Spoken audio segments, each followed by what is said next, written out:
Hello, it's a rather wet and miserable Wednesday the 10th, but there's been a break in the rain, so I'm out for the market brief. And Reeves is up against it ahead of the budget.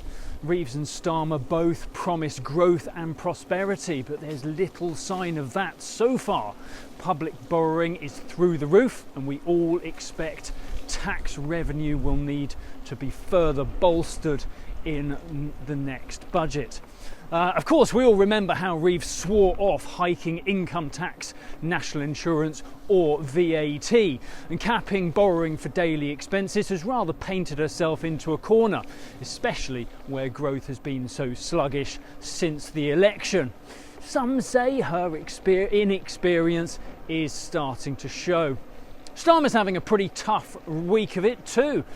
He had Rayner's resignation and a record number of small boats, so he's rather desperate for a win, while Farage and Reform UK are still chipping away at the Labour fan base.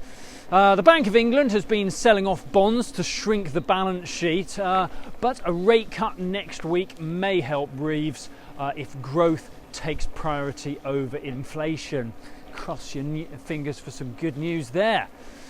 Over in the US, Powell remains under pressure to cut rates next week as Trump is still itching for action.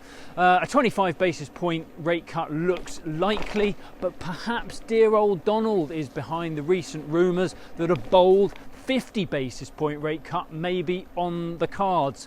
Surely it's a bit of a long shot with inflation barely tamed at 3.1%, but we have PPI inflation data due out today. That is expected at 3.5% though, and where PPI is a leading indicator, this suggests that pricing pressure remains at the factory gate and is yet to filter down to the consumers. So that may nudge the vote, but the FOMC is at their pre-meeting blackout stage, so the markets are left guessing where the votes may land.